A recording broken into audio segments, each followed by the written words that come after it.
원장님들의 이야기도 들어보고 싶어요. 어떤가요? 이 갱년기 증상 관련해서? 예, 저희 아버님 같은 경우에요.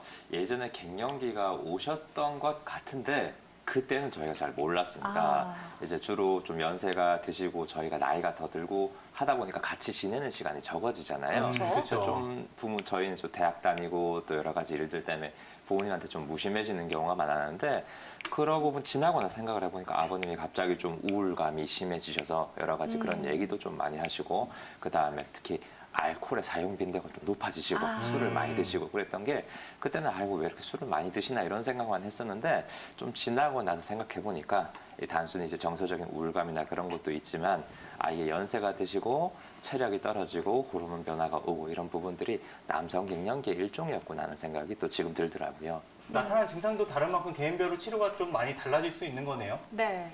예, 일반적으로 이제 특히 남성 그 갱년기 증후군이랑 여성 갱년기 증후군이랑 좀 양상이 다른 부분이 있습니다.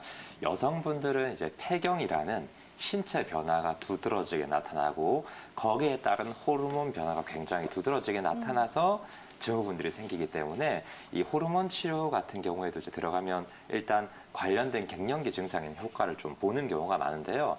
반대로 남성 갱년기 증후군 같은 경우에는 이 사실 40대 이후로 매년 호르몬이 1%씩밖에 안 떨어집니다. 그래서 대략 한 70대가 된다 하더라도 호르몬이 절반 이상 젊었을 때 절반 이상이 남아있는 경우가 많기 때문에 호르몬을 보충하는 요법이라든지 이런 걸 그다지 효과를 못 보는 경우도 많거든요.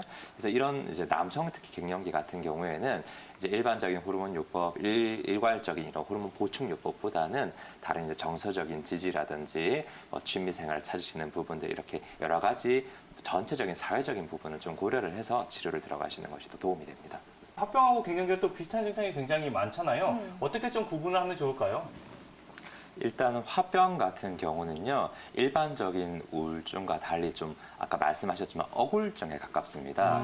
이 화병도 이제 말기로 가게 되면 분노 경향이 좀 줄어들고 약간 침체되는 깔아앉는 우울증 경향이 나타나기도 하지만 대략 화병의 이 전성기 단계 제일 심한 단계라고 하면 이 위쪽으로 열이 오르거나 가슴에 불이 붙은 것처럼 답답한 느낌 그리고 이런 느낌들은 대개 이제 이 분노와 같은 감정을 억압할 때 생기는 경우가 많기 때문에 대개는 이제 억눌린 분노나 억눌린 화 혹은 좀 숨겨두었던 우울감 같은 것들이 이제 주로 화병에 주로 나타나게 되고요. 우울증은 그냥 딱 봤을 때 사람이 많이 깔아져 있고 우울감을 표현하기도 하고 많이 울기도 하고 이런 것들이 좀 차이점이 있다고 볼 수 있습니다. 이 밖에도 혹시나 좀 마음을 안정시켜 줄 수 있는 식품이나 차, 이 먹을 것으로도 좀 보충하는 게 좋을 것 같거든요. 어떤 것들이 있을까요? 이 식품 같은 경우에 이제 네. 여러 가지 흔히 개발된 생약 제제들도 있고요. 갱년기 여성분들 왜냐하면 이제 호르몬 제제의 부작용들이 있기 때문에 요즘 약국에서 먼저 권하는 갱년기 약들은 대부분 한약재에서 유래된 이제 생약 제제들이 많거든요.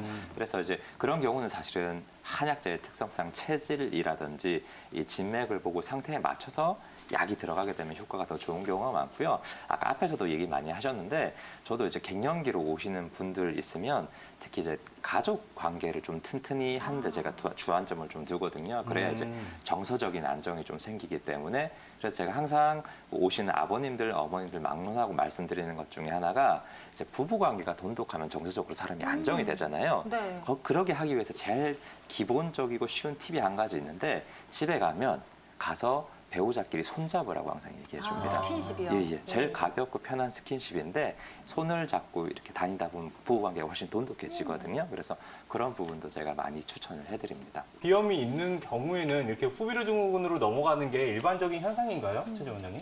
예, 일반적인 비염의 경우에는 당연히 콧물이 이제 많이 나올 때 물처럼 뚝뚝 떨어진다고 하죠. 그쵸. 그렇게 많이 나올 때는 서 있거나 내가 이렇게 앉아 있을 때는 앞으로 나올 수 있지만 이 자세에서 뒤로 이제 이렇게 눕게 되면 당연히 콧물이 뒤로 넘어가게 됩니다.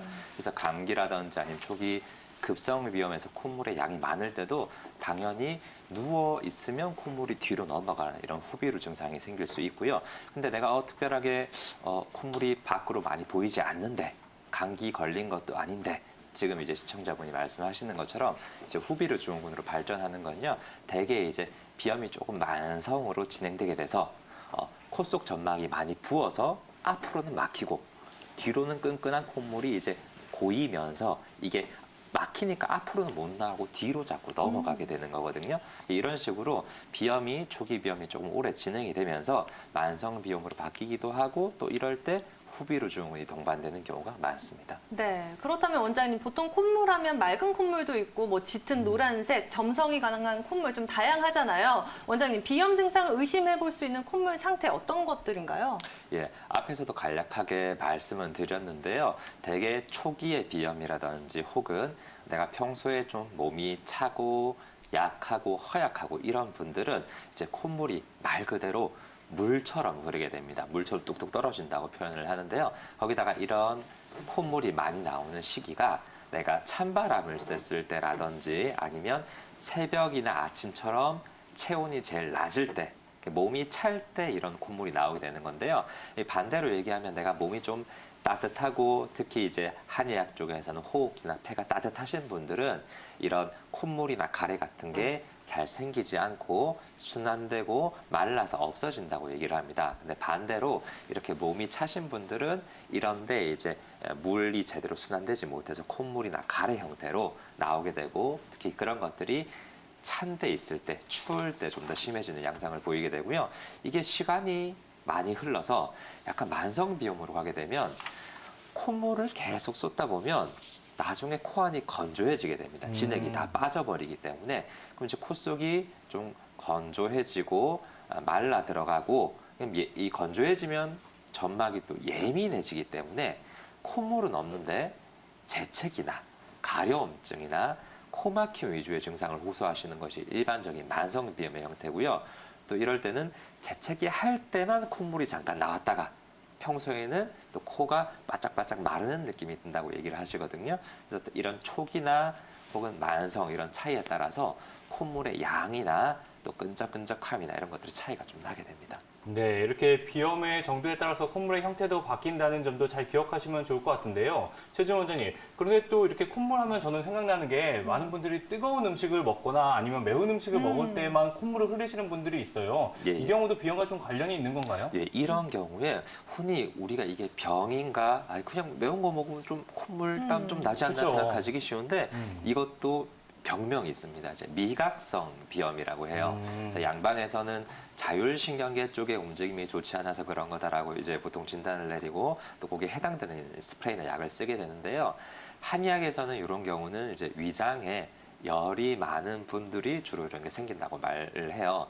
이런 분들은 어떤 분들이냐면 평소 우리가 생각해보면 덩치가 크고 좀 얼굴도 붉고 술도 좀 평소에 좋아하고 이러시는 분들이 매운 것만 먹으면 뭐 콧물을 흘리는 경우도 있지만 유독 머리에서 땀이 이렇게 막 흐르시는 분들 있잖아요. 네. 이것들이 다 이제 한의학에서는 위장에 열이 많을 때 뜨겁거나 맵거나 이런 열이 더 가해지는 음식을 먹으면 상체 머리 쪽으로 땀이 나기도 하고 콧물이 나기도 하고 이런 증상을 나타낸다고 하거든요. 그래서 이런 경우는 위장의 열을 좀 빼는 쪽으로 치료를 하고 또 이제 음식들도 매운 거, 뜨거운 거, 그다음에 술이나 기름진 고기 이런 걸 좀 끊어주시면 당연히 콧물도 좀 덜 나게 되고 땀도 덜 나고 얼굴색도 좀 맑아지시고 이런 효과가 있으니까요. 치료를 한번 해보시는 것도 좋습니다.